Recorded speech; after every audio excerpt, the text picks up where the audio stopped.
नमस्कार दोस्तों, Bharat selection wing Lakhpeda बाग बाराबंकी के ऑफिशियल चैनल पर आप सभी का स्वागत है। डिक्टेशन रामधारी गुप्ता, खंड 2, प्रतिलेखन संख्या 4, स्पीड 60, स्टार्ट होगा 5 सेकंड बाद।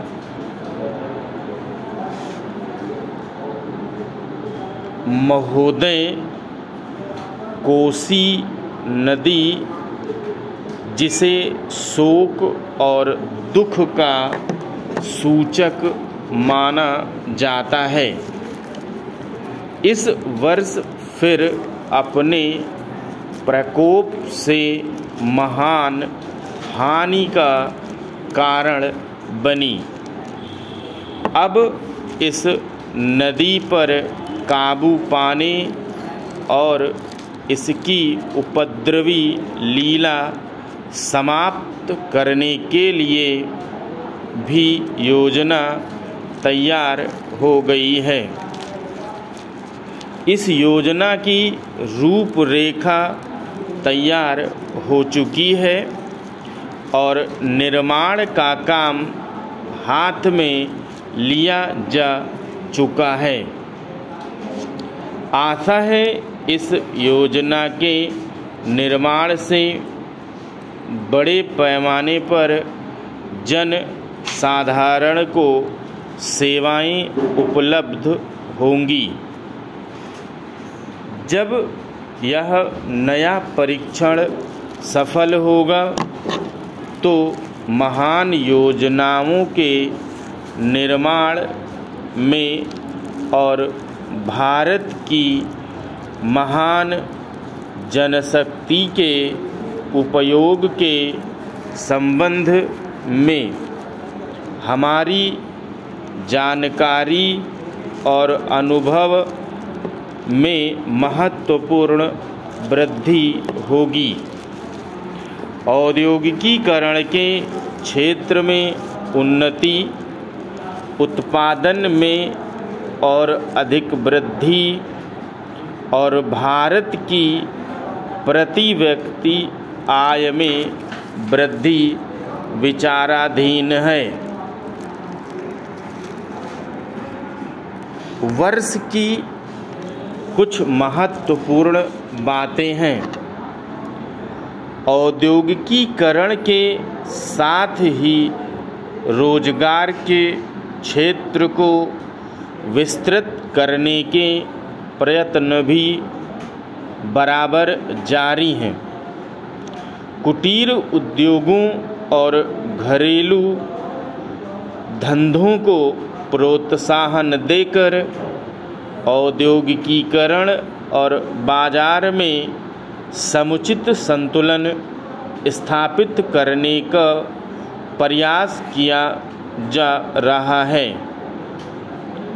यह बात सभी स्वीकार करते हैं कि यदि भारत के जन साधारण को उदासीनता और हार मानने की भावना से मुक्त करना है तो बढ़ती हुई बेरोजगारी को दूर करने का उपाय करना होगा। इस दिशा में घरेलू उद्योग धंधे बहुत से लोगों को आंशिक या पूर्ण उपयोगी काम देकर इस समस्या का बहुत कुछ समाधान कर सकते हैं। इसलिए पंचवर्षीय योजनाओं में पुराने घरेलू उद्योगों को पुनर्जीवित करने और चालू कुटीर उद्योगों को प्रोत्साहन देने की व्यवस्था की जा रही है। विदेशी मामलों के क्षेत्र में हमारी सफलता और भी अधिक है। हमारी नीति, जिसे मैं सक्रिय और सुउद्देश्य तटस्थता की नीति कहना चाहूँगा, वास्तविक व्यवहार में किसी भी देश अथवा यहाँ के लोगों को अपना शत्रु न समझने की नीति है। इस नीति के फलस्वरूप हमें विश्व शांति के पक्ष की कुछ सेवा करने का अवसर मिला है। हम प्रसन्न और आभारी हैं कि संसार के राष्ट्रों में भारत का स्थान इतना ऊंचा है।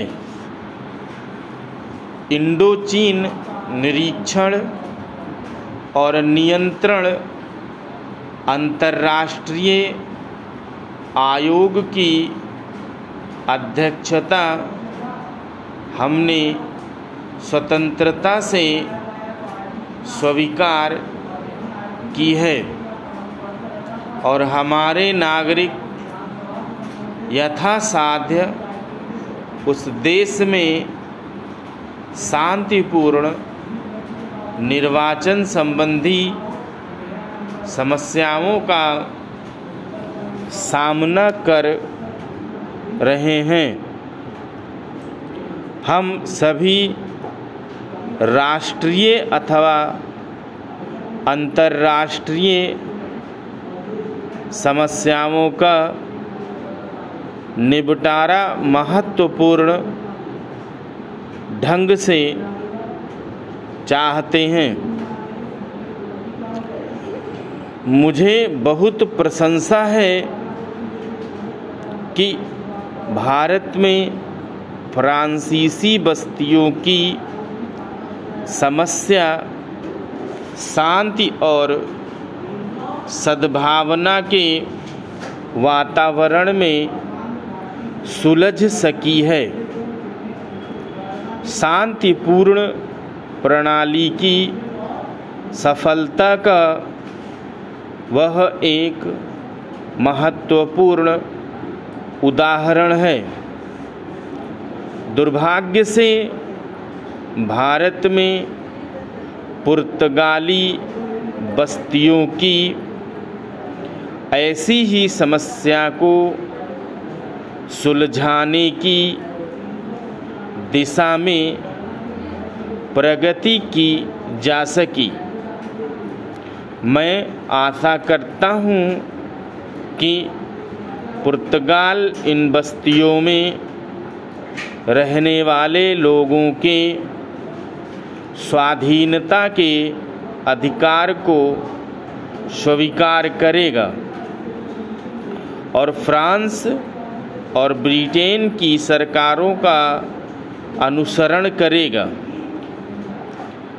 जैसे ही यह वर्ष समाप्त हो रहा है, हम अपने सबसे निकट के पड़ोसी पाकिस्तान के साथ अपने संबंधों में अपने सुखद परिवर्तन देखते हैं।